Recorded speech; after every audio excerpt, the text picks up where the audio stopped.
afternoon.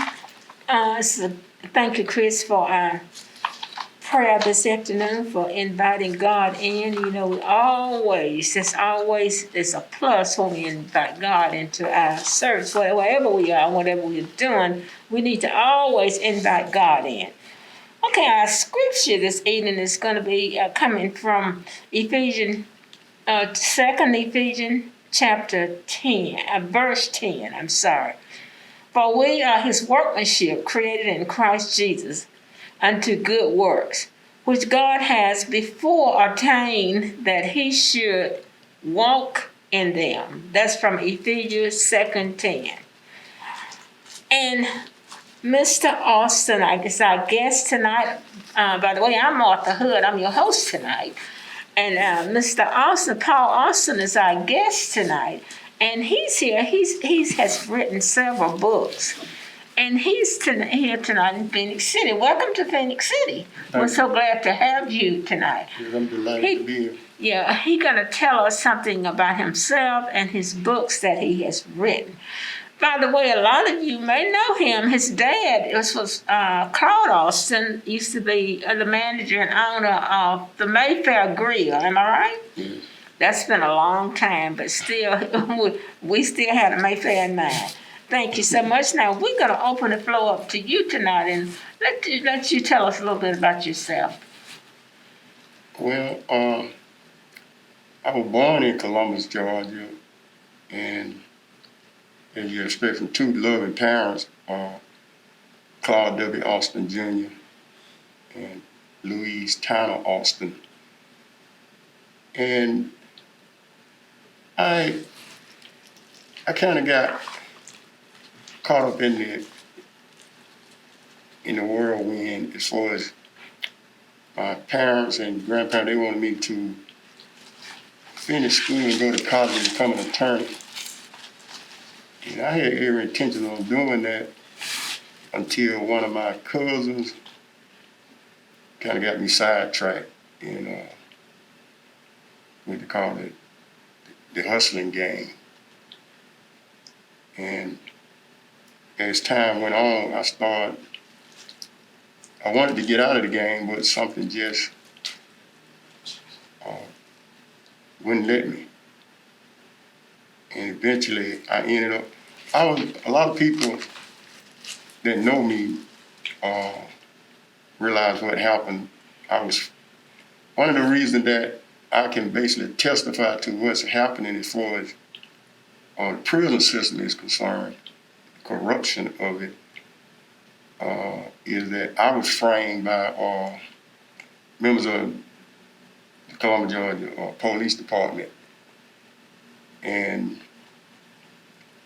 at first I thought it was something like a dream, but when I realized it wasn't anything, remarkable about it. So I was subsequently convicted, and I went into the system. But they got angry with me. They were trying to convince me to take what they call a plea bargain, and I told them I couldn't see myself taking a plea bargain for something I didn't do. So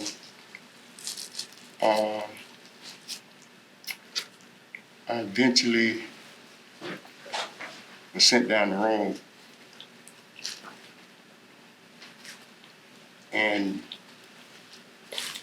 they sent me to the most dangerous prison in Georgia at that time, was known as Georgia State Prison in Reedville, Georgia. It was also one of the most dangerous prisons in the United States. Mm-hmm. But I didn't get caught up in the dynamics of, the prison system. I was bent on trying to get out, free my name, clear my name, rather. And I started going to the law library. And to make a long story short, it took me a minute to learn the ramifications and complexities of the law. Mm-hmm. But when I did, I thought I was well ready. So I filed what is called a petition of writ of habeas corpus seeking to get my conviction overturned. And by right, I should have got my case overturned, but it didn't happen. They kind of like whitewashed the matter. It made it very difficult for me. So I ended up, at the period of time, I was kind of like on the verge of just saying, well, hey, I'm not going to be able to be victorious. But what happened, I wrote the Innocent Project out of New York, and the guy Barry Shack, one of O.J. Simpson's attorney, the DNA expert, he wrote me back. Well, he was interested in DNA evidence, and I was like, I wrote him back and told him, well, I thought that was something that you all would, check out and, investigate. So at the time, he declined to take the case. A few years later, I found out that they had a branch they had put in Georgia of the Innocent Project. So I wrote them, and I thank God for Miss Amy Maxwell, attorney Amy Maxwell. She's the one that took a interest in my case, because she said what made her realize there was some foul play is that she had came down here to Columbus and was seeking DNA evidence. She said they told her that they had to find it. The second trip she made, they told her they still hadn't found it. And on the third trip, they told her it was destroyed. So, and during that time, my appeal procedure wasn't even, completed. So it's obvious, it became obvious to her that it was some foul play, because they were not supposed to have destroyed any evidence if they had it. And then if they did have some evidence, it wouldn't have been mine, So she stuck with me. She rode with me, and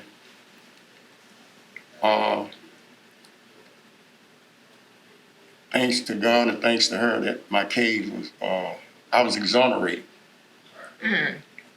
And even though I've been exonerated, I haven't been compensated for the wrongful conviction that was imposed upon me.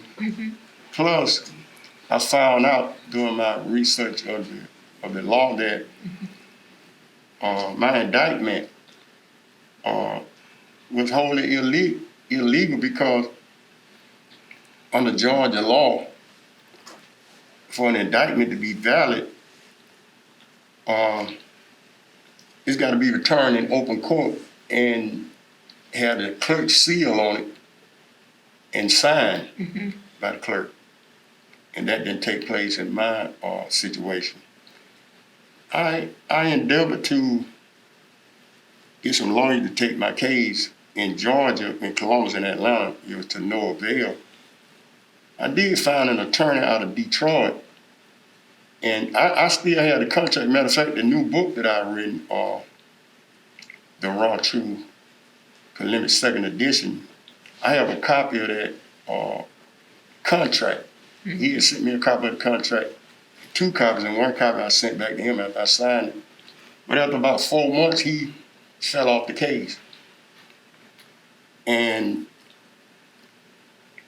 my youngest brother, better known as super producer, Dallas Austin, we grew up in the same house out there on Pecan Street in Winton and over in Boxwood. And we were very close. As a matter of fact, one of the things that Dad put emphatic on was unity among family. He said, we were supposed to be so close that not even the wind can blow between us. And it was like that for a long time.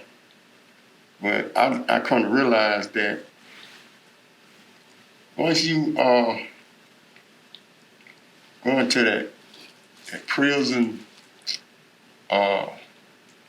situation, sometimes people, they kind of like start to drop off, You know, they don't, if you don't have some loving parents, loving grandparents that will stand by you to the end, a lot of times your brothers and sisters won't stand as strong as parents and Right. grandparents. That's right. And I'm a living testimony of that because Dallas became a multimillionaire, and I never asked him for any money until I seen how the parole board would illicitly deny me parole, derived from what I call a ball plate decision. I never met with the board members. It was always just a piece of paper that they would send me. So I wrote Dallas. I didn't have his home address. I wrote him at a studio called Dark Studio, better known as Dallas Austin Recording Project in Atlanta. And I asked him, would he let me borrow some money to hire an attorney? And he never responded.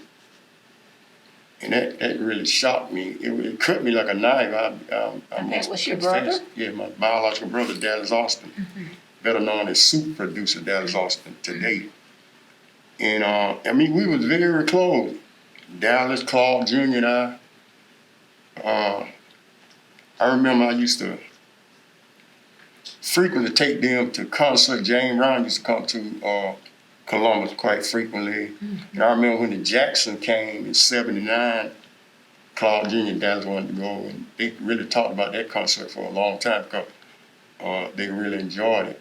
And I used to take them to joyride, or just go to the house and spend time with them. This after I had moved out, you know. And it was just shocking to me that he was disinclined to accommodate me in a situation where I needed some help. And Right. I wasn't after him for his money. It was just that he was the person that had the money that could have aided me with getting an attorney. And I could have got us, you know, got things done sooner than it happened. But I don't hate my brother. I love my brother, you know. I just hope he'll wake up and realize that, you know, family is supposed to Stick together. stick together. That's right. That's right. Yeah. Yeah, that's true. So it was a shocker. But at the same time, throughout the course of being in that place, it's horrendous. It's despicable. It's unbelievable the way things go, and you really like your life being in imminent peril because you got to worry about the guards trying to kill you, and you got to worry about some of the inmates. And when I started seeing a younger group of blacks coming into the system, I mean, don't get me wrong, I believe in punishment for crime, and I believe the punishment should fit the crime. And with some of the sentences that those guys have for mediocre crime, you know, drugs or something, it's just unbelievable. Life without parole, 30 or 40 years. In Georgia, parole board, they got more power than the president of the United States. Those 5 members of the Georgia parole board. I say that because no one oversees them. Like, at least the president, some of the things that he might try to bring into existence, the Senate can veto the president. The representatives, you know, they can veto the president. But the parole board in Georgia, no one oversees that. When they make a decision, you don't have anyone that you can appeal to.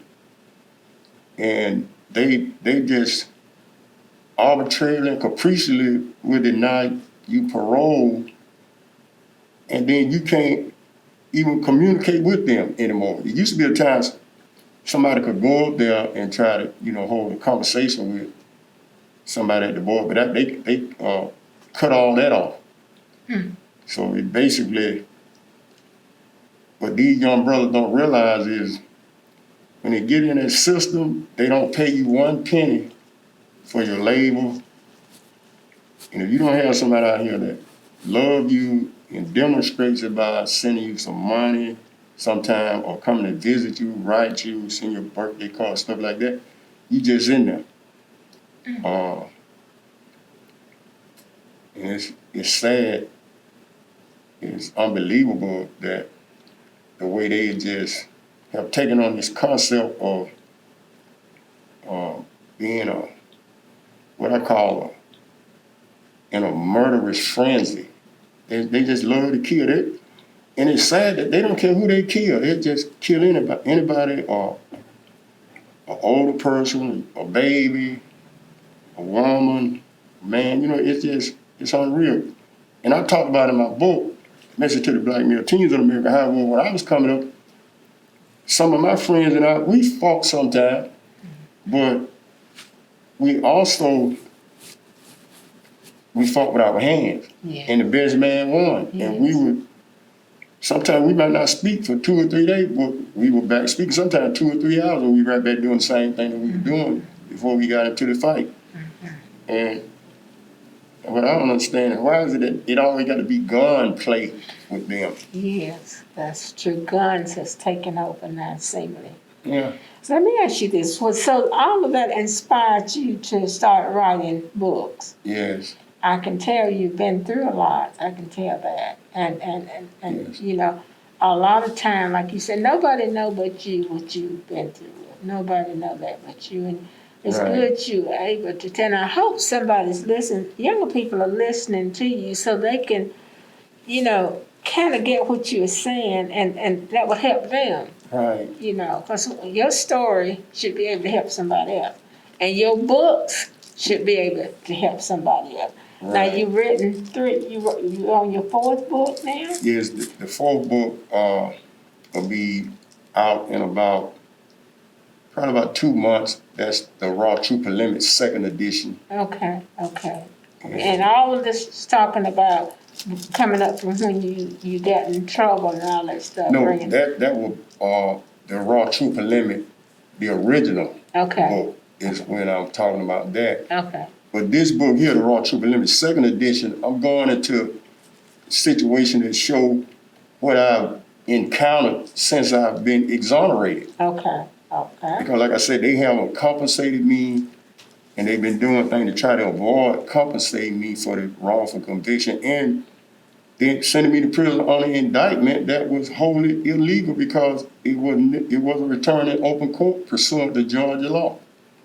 And then I got Dallas and we had the opportunity to communicate back in 2018, and he was appeared to be elated, happy that we hugged and we said we love each other, and I still didn't ask him for any money. I asked him, excuse me, I let him know that I had 3 published books, and I want to know that he know a traditional publisher, somebody that would be inclined to help me with republishing yes. my books. Okay. And that way, when something like that happens, you get a bonus check when you get a traditional publisher behind you. Mm-hmm. And he gave me his word that he was going to introduce me to someone. I also asked him, is it feasible that you could give me a job? I didn't come with my hands out, anything like that. Mm-hmm. And he told me he was going to check into it. He gave me his phone number, and he wanted to take some pictures. So I have old pictures in the book, and I have about 4 chapters in the book, and that's why I got brothers endeavor to reunite. It's a real interesting book, and people really need to read that book. I even got my parole denials. Each of my 6 parole denials, I was what I call ball plate denials. And I want those young brothers out there to understand that, what they're doing is not a video game. Once you kill somebody, one rigmarole set in, ain't nothing you can do to bring that person back. That's right. And it ain't something that they have to do. they can resolve matters informally. They need to, I put emphatic on it, they need to educate themselves. Education is the key. Because a lot of times when people are uneducated, they are very irascible, easy to get angry and then want to do something to harm somebody. Back then, they wasn't started as young as they are now, was it? The guys wasn't as young as they are now. Were they? Because you was older then when all this happened to you. You was older. Yes. Okay. But like you say, it was no guns involved back then. No. Okay. But what you were telling us, T.B. Land, what he's saying, that you was wrongly accused, right? Yes. And that's what inspired you to start writing books after you start thinking about what they had done to you. Absolutely. And you hoping and praying that somebody will buy these books, read these books, Right. and won't make the mistake, won't get in trouble like you did. Because there's a lot of people in prison and jail right now that's wrongly accused. Absolutely. Yeah, a lot of them there, they didn't do what they say they did. But I just thank God so much that I met you and had the opportunity. We talked a little bit about the book. Now, the second book, you inspired a little bit on that in the second book too. And you went on into the third book, right? Okay, and let me ask you this, just in case somebody want to get in touch with you or purchase a book from you, how can they reach you? Well, I can be reached, I have my phone number, or I can release that, they can contact me. Inbox you, can they? Right, at Arthur P. Austin at gmail.com. Okay, just look at the camera and tell them so they can, you said, Yes. it's Austin. Yes, I can be reached at Arthur P. Austin at gmail.com. That's at AUTHOR, Arthur P. Austin at gmail.com. Okay, now help me to understand. You were saying that your brother, you had contacted your brother. Your brother was supposed to, he never contacted you back? You never had a conversation about this? You mean when I was in there or since I've been out? After you got out. I mean, Yeah. All the time we had that conversation, that the day that we was together. Okay. And he did text me, and as I had texted him numerous times, he texted me back, and I was waiting on him to contact me on getting, putting the traditional publishing out together, because that was basically what I was trying to do, was get somebody to come in and just take over with that would republish my books. Because that book, Message to the Black Male Teen, really need to be out there so that the public, and it's just not that the young black males, anybody can read the book. Yes. And even adults, because they might see something that they can discuss with their child that's in the book, or discuss with someone else, even a daughter, because the way it's going now, there's no limitation on who they will kill, and they need to know that it's not a video game what they're doing. It's a serious situation. You can't turn back the hands of time once you have did something egregious as murdering someone and any other horrendous crime, even selling drugs. All this need to be nipped in the bud. Yes. But no one is perfect. I'm not trying to make it appear that I'm perfect, because I'm a long way from being perfect. Yes. But I just know that we gotta, the change got to start somewhere. Yes, that's right. And we got to be willing to. Right. We got to have God first. Right. Put God Absolutely. first, and then everything else fall in place once you get God first. And a lot of these young people now, they don't even think about God. They really don't. They don't even realize who wake them up every day and start them on another day. They don't even stop to think about that. The only thing they got some of them are so obsessed by the devil. The devil got a hold to a lot of them, and Right. they just doing the devil work, the work of the Absolutely. devil. Yeah, yeah. And- They making him shine. That's what right. they're doing. Yeah. And they don't realize the devil don't love them. No, the devil don't love them. No, and the devil don't, can't do nothing for them. Cause them to go to hell. Because that's the devil's place is hell. Yes. But as a young man, and young women too, who want to go to hell? I mean, that's a situation right there. I think only an idiot or somebody that just. That's right. You don't want to go to hell. You want to love. You need to love the Lord. And I hope and pray that your brother. Where's your brother now? He's either in Atlanta or California. You haven't talked with him. No, I haven't talked with him lately. Yeah. But I hope and pray that he will come. Come across, and y'all need to reach out to each other. Yeah, and there's something else that I did when I was in there. I had heard about a hunger strike. I had did some reading on some people in another country that went on some prison that went on a hunger strike. So I meditated about it, and I had to go to segregation as lockdown, and I underwent a 20 days hunger strike. But throughout the course of the hunger strike, what I did before I started the hunger strike, I wrote a letter, and then I rewrote that same letter over and over. And I sent a copy to Oprah Winfrey, Montel Williams, Sally Jesse Raphael, 60 Minutes 2020, and some other places. And I was seeking an interview, to expose the injustice, but no one responded. And then what was really shocking is when I finished that book right there, Message to the Black Male Teens in America. Is that this one? Yes. I sent a copy to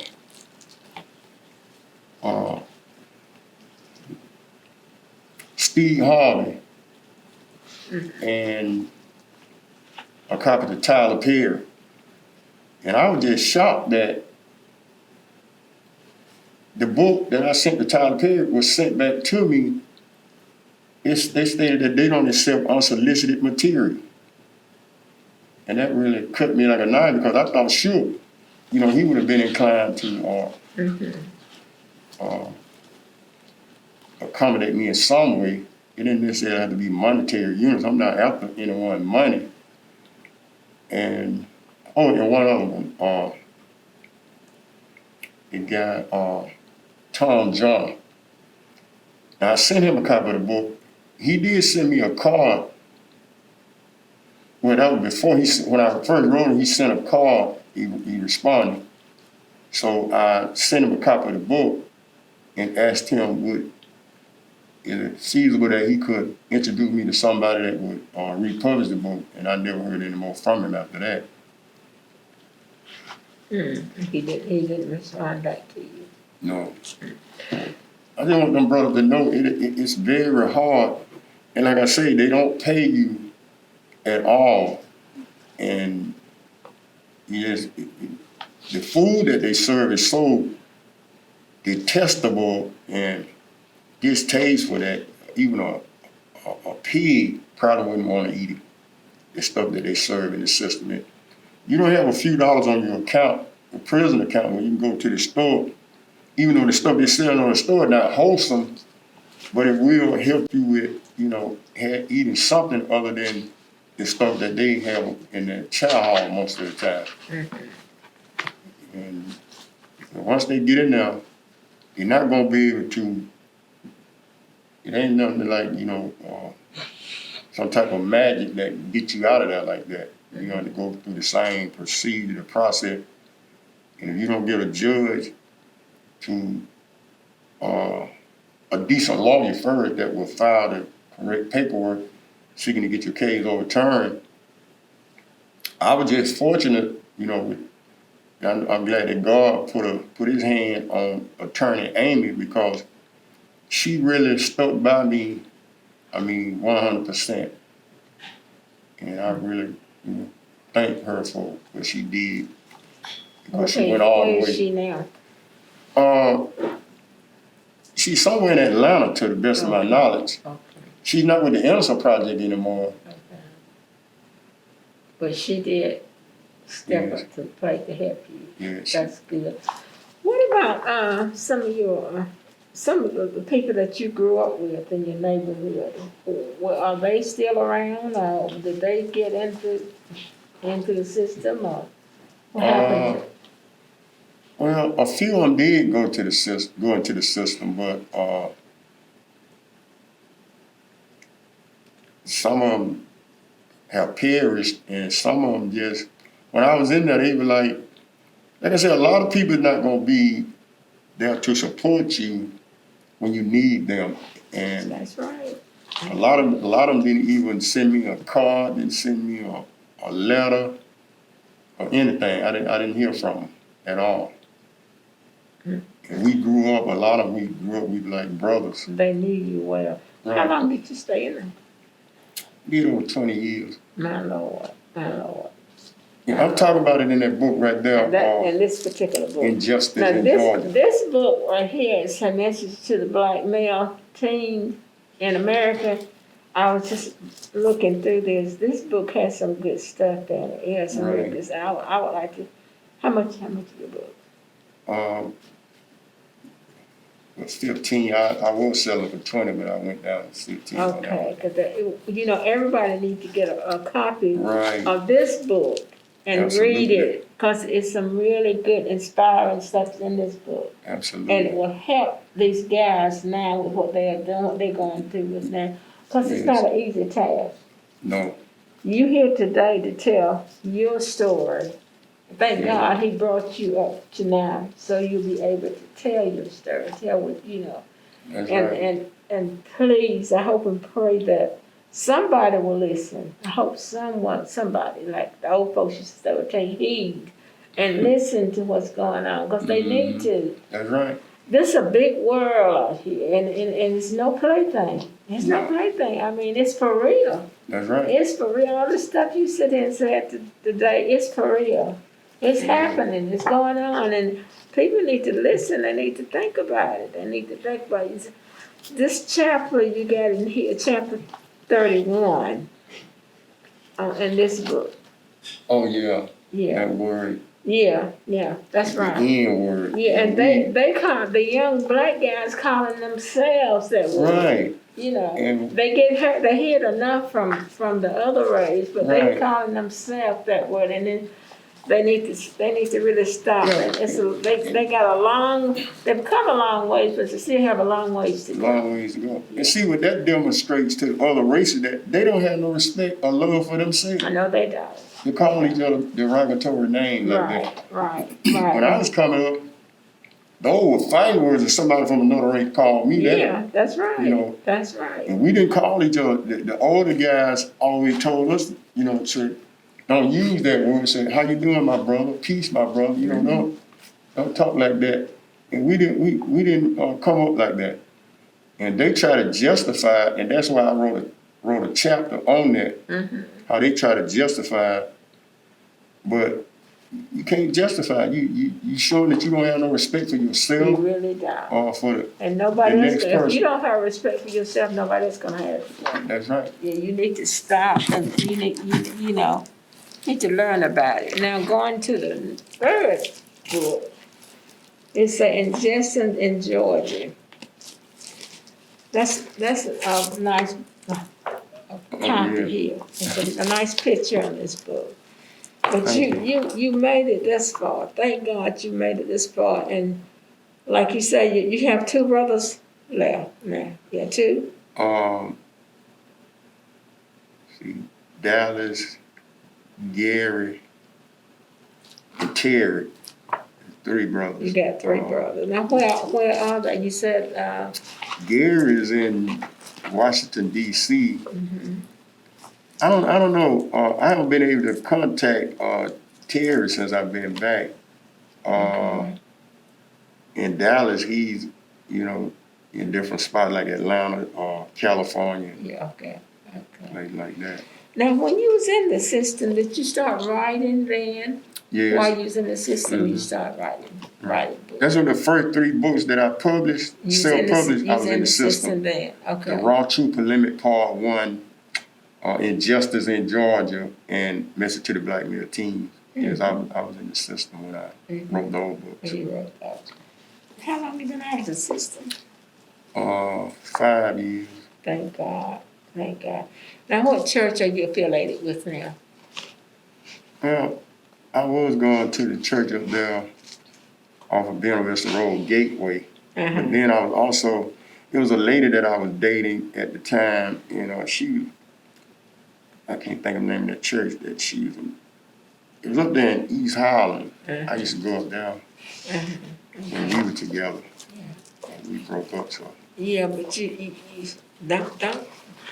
don't stay away from church. I know we carry the church around with us every day. Church is in our heart. Right. But make sure you need to be connected.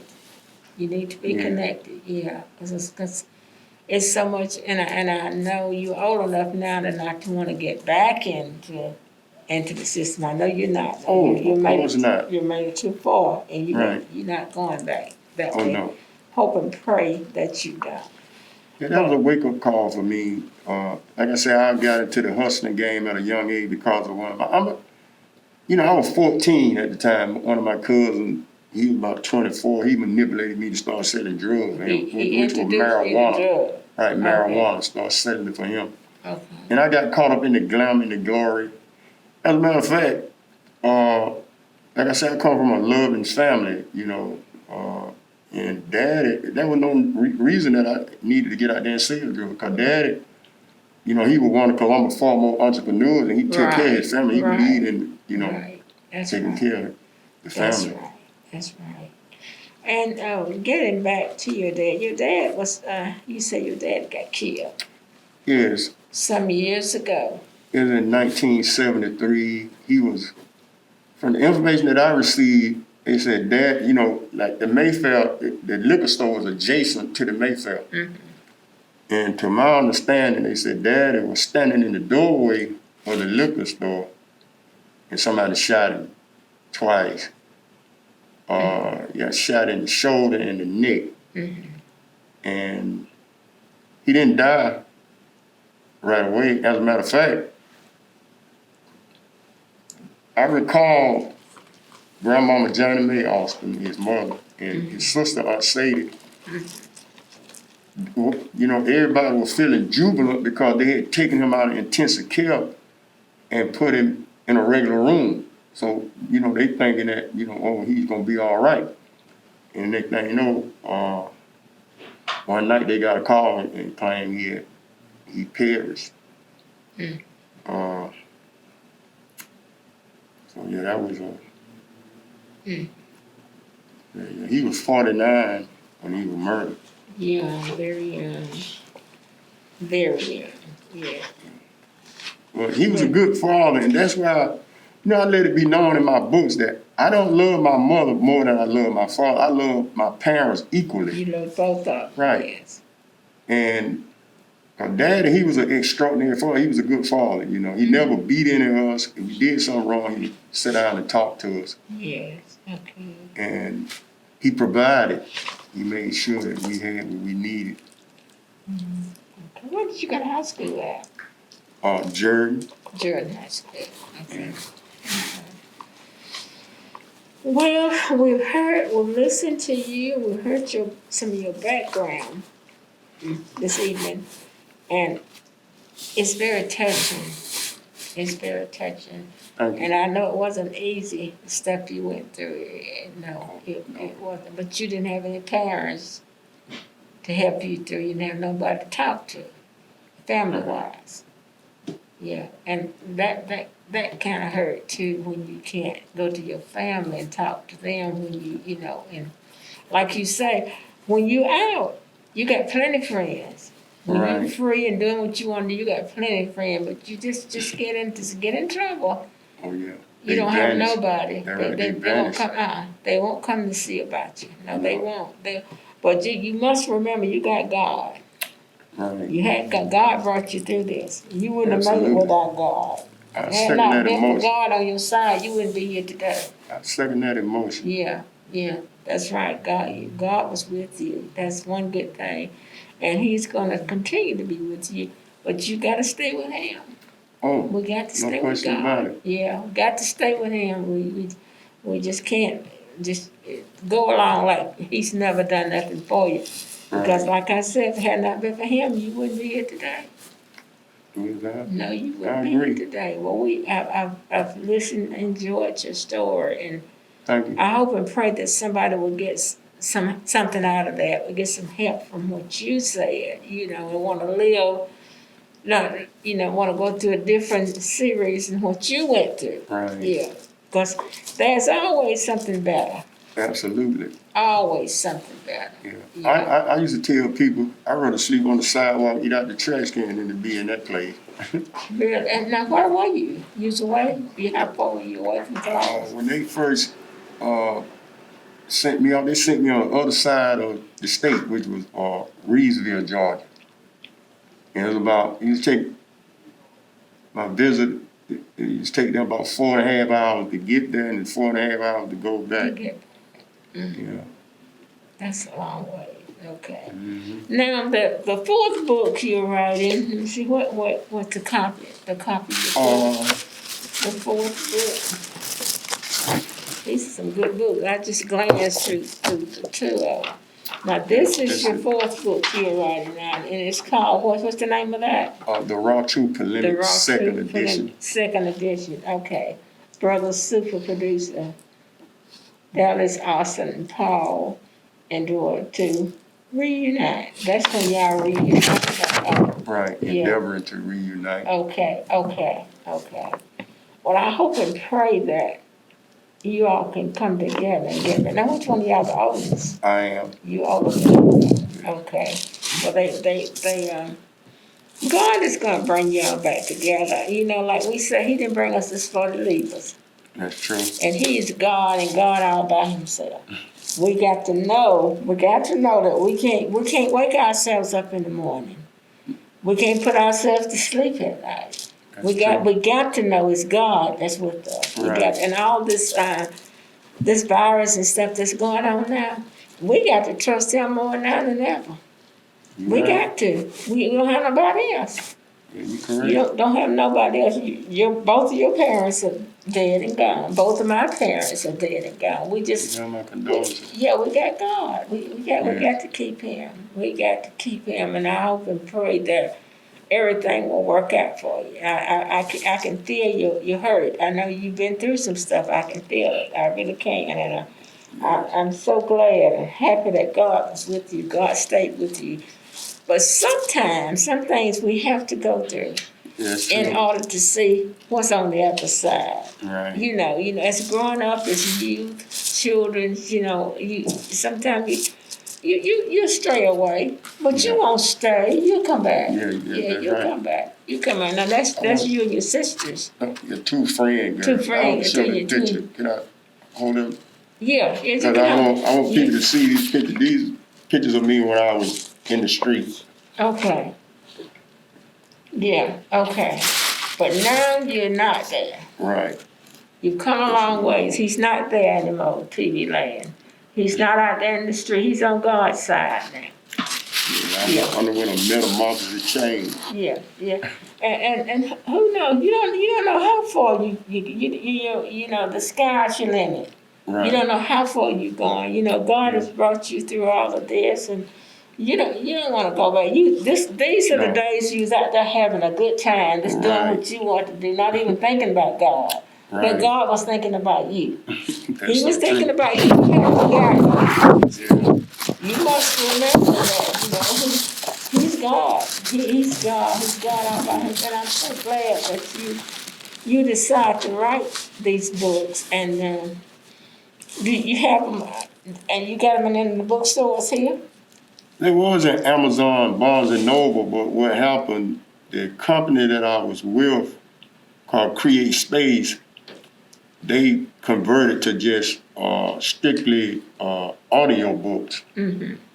So I didn't have the money to go through that phase of, to bring in audio books. Right. Mm-hmm. So what I did do, I found another company that will be inclined to put my books together. Mm-hmm. and I have to pay a fee, then I can sell them from that angle. You know, like I said, I'm self-published, so I have to get out in the street and try to sell them best I can. Yeah, yeah, Right. okay. That's Well, why I'm trying to find a traditional publisher, someone that will come in and take the burden off me, and they will do that so, right right. and have them put in bookstore. 'Cause that's where they need to be, in Yeah, bookstore. they really do. They Right. really, hopefully, since you here, and hopefully people are gonna be watching you, hopefully somebody will come to your rescue Right. and help you out. I hope and pray that they will. Yeah. And help you out some, but yeah, I know you don't, the churches are not open like they used to, but you could go around to different, Oh yeah, when the Churches church and was open, I was invited to quite a number of Yeah, churches. good, I'm a motivational good. speaker as that's well. good. I've been to churches like throughout Columbus, Phoenix City, and Dothan, Alabama. Okay, okay. And some other speaking engagements I had in Atlanta. Good, that's wonderful. And I hope and pray that you'll be able to do that again once everything gets to sell and get back like it was. I hope and pray. But look, I just looked at two of your books. But this is the one that really touched me. This one right here. That's Because of what's going on in the world today. Because there's a lot of stuff in here that the young black people black boys need to read. absolutely. They need to take time and read it and stop being so hard-headed and stop. They need to pick up the Bible instead of Yeah. the guns. That's right. Put the guns away and pick up the Bible and get on God's side. That's the only thing gonna help them. That's the only thing gonna help them is God. God's the only You can bet they call on it when they get in that place which I call the hellhole. You Yeah. can bet they call on it Yeah, many, that's many right. They times. got nobody else to call on Right. but him. Nobody to come to their rescue but him. That's right. Yeah. And one of my favorite chapters in that book is chapter 9.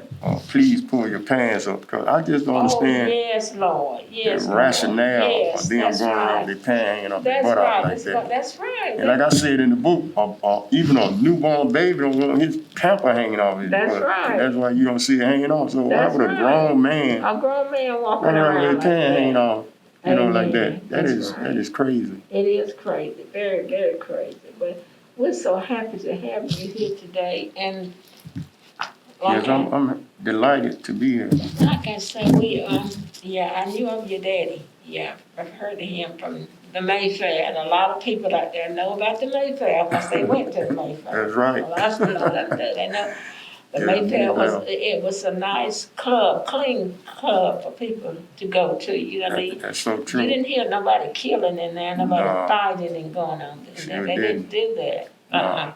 But Yeah. now I don't think we have a decent club that you can go to. I mean, when before the virus started, there was no place you could go without you'd be afraid to go there. There was one club I went to back in 2016. One of my cousins had a birthday party at the F&W Control Tower. At first, I was kind of reluctant to go because I heard about so much of this craziness and how they shoot up the clubs and stuff. But they had a lot of security. And I went there, I was amazed that it was peaceful. It kind of reminded me, back in the day. Yeah. Now, that was over there off St. Mary's Road. Yes. Yeah. That club, it doesn't exist anymore, does it? I'm not absolutely sure. I haven't tried to go over there, since Yes, this okay. Corona. But I had went over there a couple of more times after I had went to my cousin's birthday party. Birthday party. And it was sort of peaceful. As a matter of fact, he know Daddy. Yeah, okay. He know other family members as well. Okay, good. Well, now what family members you got in Columbus? You got any more family members in Columbus?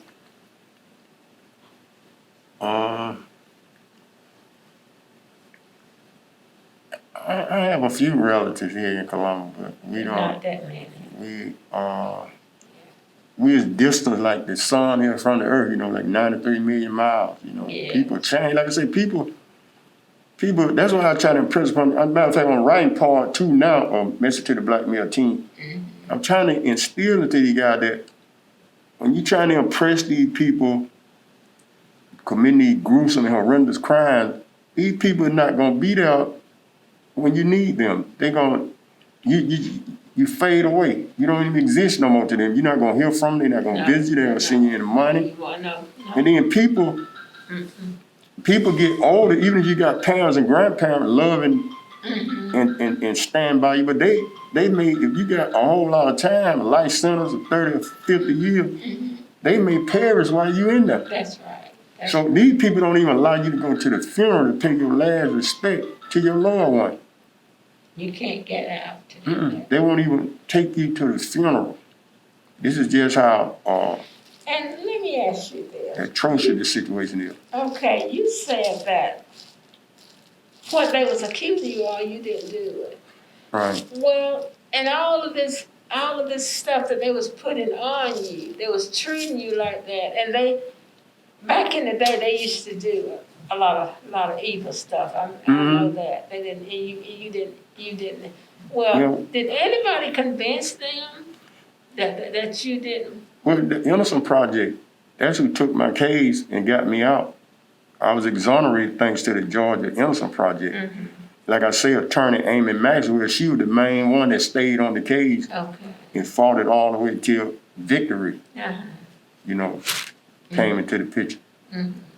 Yeah, she really put up a fight. She was there to help you. Right. That's right. Because she told me that it was some foul play. She was convinced that it was some foul play because at first when she came to Columbus seeking the DNA evidence, they told her they had to find it. She come back on the second trip, they told her they still hadn't found it. On the third trip, they told her it was destroyed. And how you gonna destroy something and my appeal procedure was still going? You weren't supposed to destroy anything. And that letting you know right there. You know, It was so foul play. that was what really motivated her Right. to stick with me. Yeah. Yeah. That's right. That's what I'm glad you had somebody to stick with you. Right. You know, in a time like that, and just like the season we're going through now, these young black boys have, some of them having it easier than you all did when you was back there. Some of them having it easier. They are. They do. Because some of the guys in the jails now, they just sit in there eating, playing basketball, playing cards. Well, Until they sit, they let them sit there so long before they really sentence them and send them off. They just sit there. right. Yeah. But see, one of the things that's going on in the jail now, it's a lot of craziness. The stuff that they do on the street, they take it into the jail. They robbing guys that go to the store, prison store. Because a lot of them, they don't have any money. And so they think that they're supposed to take from the next man. And then one of the things they got to be mindful when they get into the system, they done basically eliminated yard call. They rarely let them go on the yard. And they have to be escorted to the chow hall to eat and escorted back. Everybody got to go at the same time that's going, and everybody got to come back at the same time. And if you don't go up there to eat, if you sleep, miss that meal, then you just ain't gonna have nothing to eat unless you got a few dollars on your prison account and you went to the store. And that's just And you how it said is. the store, what was the store? The store was in the building where you was? No, the prison store is on the compound, but it got so bad with those guys robbing people. What they do now when it's store day, the particular dormitory that is that, say, what is the day? Tuesday, Wednesday? It's Tuesday. Tuesday. Okay, so say Wednesday is these people store day. What they do, when store call comes, they lock everybody down in the dorm. And they come in there to people and they pass out the store. They call them one at a time to come down and get their store bag. And then they go back to the cell and lock the door. And then the next one come out and they go back. Because there was so much robbing and stuff going on, going out on the door, going up to the store. So on the same compound. So it's really, like I said, it's really crazy in there. And there have been cases where guys have killed another prisoner for his store goods. Really? Yes, Oh, it's mercy. something Well, we'll see, never get out. Well, a lot of this stuff I heard from you, I didn't know all that stuff was going on. I really didn't know that. I never heard of that before. But it's good that you're here to talk about it, Yes, and you're able to talk about it. that's Yeah, right. and you can think back and look back over your life and see where you've been, and think about how rough it was. Yes, how rough you. Other people, I'm sure they had people coming to visit them. If you had nobody come visit you at all. Yes, I was getting visited at one time. Yeah. Over a period of time, I didn't get any more visits because they try to keep you so far away from the area. Like Columbus, they kept me in spots way Way 2, away. 3, 4 hour drives. Yeah. And after a period of time, people start falling off. Because they couldn't drive that far. And then some of them perished. Mm. So that's another thing that people have to be mindful of. No one will live forever. So your parents, your grandparents, they standing by you, and then somebody gets sick. And then even if you got a brother or sister that will try to help you out, as time go on, the sister get married. Now she have a baby. Now she got another responsibility, so she might not be able to send you money like she used to send you because she got a baby now. Right. And the same thing with a brother. He got a child or two. That's right. He got to take care of those children, and he can't. And then sometimes people lose. Unfortunately, they lose their job. Right. So it's an uphill climb, and they don't pay you one penny in the system. You don't get paid one You don't penny. get nothing. No. Well, when they was fixing to release you, what did they do? They was clever about releasing me because they were supposed to have had the news media there, but they released me out the other door. They let me out the door where the news media wasn't there. And Okay, now who was there to bring you home when you was released? well, I had a friend You had a that friend that came picked to me pick up. you. Now you Yeah, knew they she- told you when you was gonna be released, and you had somebody to come and get you. Right. That's one good thing, and that was a good feeling, I'm sure. Mm-hmm. That was a good feeling. I've noticed, I've heard that you have to be on parole so long after that. Oh no, I was exonerated. I don't Oh, have really? parole or anything. No, that's why I said the Innocent Project got my case thrown out. Good. Bless your heart. Thank God. Yeah. Thank God. Thank God. Yeah, I don't have for that. parole or probation, none of Thank that. God for that. Thank God. Well, Absolutely. they should have done something to you in that case. Yeah, that's why I say they owe me, and they Yeah. trying to avoid paying me for the injustice. But I'm still fighting. I'm trying to Still find a fighting? lawyer You that still- got okay. backbone and courage that'll come up and Yeah. take my case. Yeah. Like I said, the lawyer out of Detroit. And I'm talking about in the book, The Raw Truth. I got a chapter in there about that lawyer, Ernest. That was his name, Attorney Ernest. And I signed the contract and sent it back to him, and I got a copy of the contract, and I put it in the book as well so people can see I'm not exaggerating. Okay. They'll be able to see that contract that he sent me. Lord have mercy. You stayed there all those years. Mm-hmm. And he'd say everything was under control. Everything was looking good, and all of a sudden he just dropped. Told me he didn't want to go. Told me he didn't want to go no further on. And I couldn't find out one lawyer in Columbus or Atlanta Will take that your would take the case. case. Lord have mercy.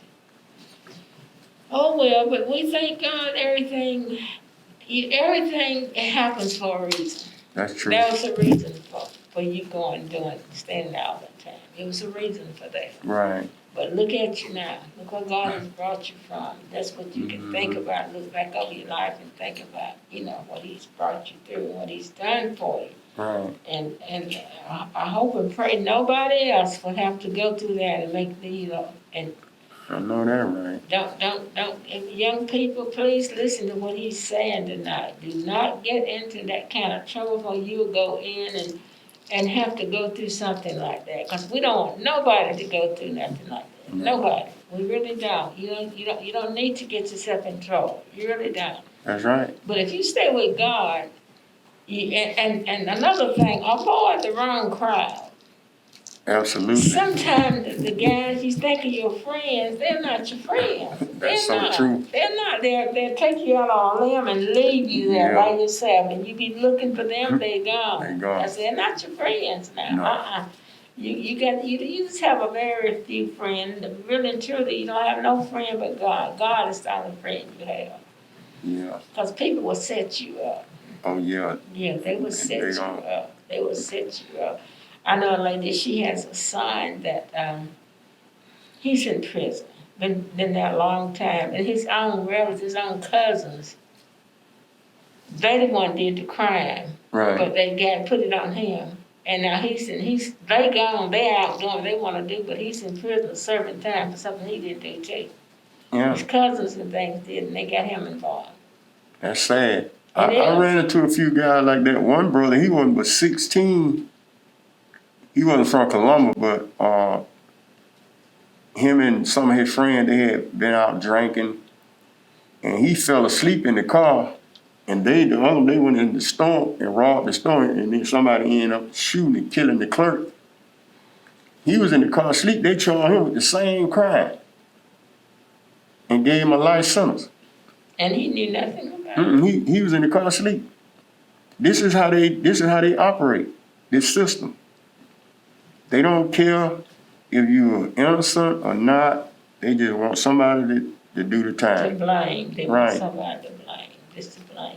So, like I said, I believe in punishment for the crime, but I believe the punishment should fit the crime. Right. You know, a lot of people got disproportionate sentences. Like one county might give this guy 10 years for drugs or 5 years for drugs. Columbus might give him a life sentence for the same. Or I ran into some guys that had life without parole for less than a 20-cent rock. Crack rock, less than a 20-cent crack rock, life without parole. That means that he's not gonna get out until death takes him over. So they giving out time, and like I say, it ain't nice. It ain't something to be boasting about or happy. Because once you get in there, you can't live a normal life. If you got children, you can't take care of your children from that place. And all my children are grown now. You know, How many children do you have? 6, but 2 of my sons, I don't know where they are because the girl ran off. Okay. After I left her. Do you all communicate, your children? Well, to be honest, 2 of my daughters, I have 2 daughters. Now, we are very close. We are really working on a father-daughter relationship. That's good. That's a blessing. Yeah. My daughter, one of them, she moved out to Georgia. She was living in Massachusetts. That's where her mother, I met her mother, and she was living in Massachusetts. And we really are working on, A relationship. Yeah. Now, my sons, they kind of like, I guess because I wasn't there when they needed me, when they were, you know. Yes, okay. And I don't know if they angry about that or what. But one of my sons, Michael, and I, him and I, we communicate sometimes. Our other son, we communicate off and on. You know, he's somewhat recalcitrant. You know, he think if I try to give him some advice on something, he think I'm trying to tell him what to do, and I basically just be trying to enlighten him on something. You're the one to give him advice. Right. You've been there, done that, and you know what to do. You know what to say to them. They need, as boys, young men, they need to listen to you. Right. Okay, let me ask you this, and we're gonna close it out. When you got in the system, what was your sentence? What did they sentence you for? They tell you what your sentence was, and they tell you was it life? Did they give you Yeah, my life? sentence was life. They tried to give me 10 years to take a plea. And when I took a jury trial, Judge Land, he was known as the hanging judge. That's all he give out, life sentence and death sentence, 50 or 60 years. So you got Judge out. Land and Thank Doug God Pullin. you got out that life sentence. Thank God. Yeah, like I said, the There answer is a God. There is a God. I don't care what nobody says. There's a God, and He's sitting there He's looking over us right now. Right. Yeah, there is a God. Cause see, you could have been there now. Yes. Yeah, That's so true. yeah. But God saw fit to bring you through, to bring you out of it, and somebody need to listen. Oh, yeah. Somebody needs to listen because there's something needs to be said when it comes to stuff like that. 'Cause, That's right. You know, a lot of people be false accused. A lot of them being false accused, and they gotta listen to your situation, and that will help them. That's Yeah, right. yeah, they need to be helped. And That's right, that's right. it's Okay, Mr. Austin, it's so good listening to you, and Thank you. I tell you, like I say, I feel your hurt, and I can feel what you've been through. And you just continue to press forward. Yes, I will. Continue to do what God has in store Right. for you to Yes, do. I gotta follow my call. I gotta do that.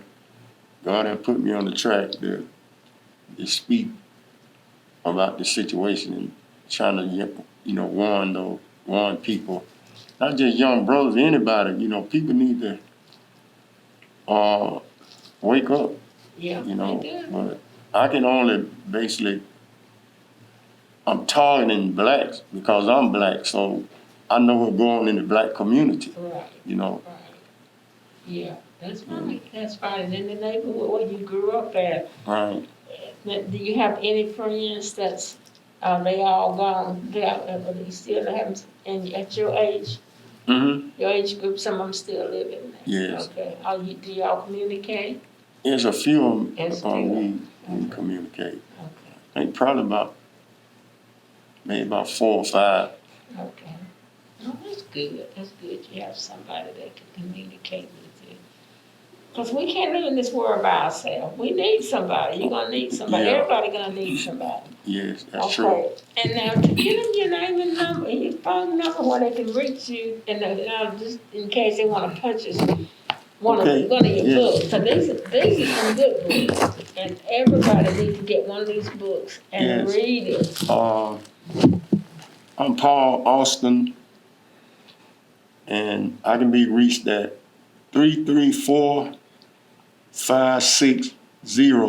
334-560-7412. That's 334-560-7412. Okay. And those books is a must read. You definitely need to get a copy of Right. the book. Yes. And then this book here, this is the cover of my new book coming out in a few months. The Raw Trooper Limit, 2nd edition, where my brother, better known as super producer Dallas Austin, and we endeavor to reunite. But you got to read the book to find out the details. Yes, you get the book and read the book, and then you'll know what's going on. Absolutely. Okay, I want to thank you again for coming and being with us today. May Thank you for God having bless me. you.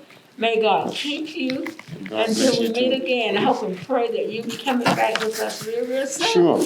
I'll be delighted to we're come back gonna- anytime. And those of you that don't have cable, you can see him on YouTube. It's Beam 7 PBE, Phoenix City, Alabama. Just go under Beam 7 and stroll down until you get to, you can see it on the Old Time Gospel also. Okay? Thank you so much. Have a good evening and continue to keep God first. Thank you.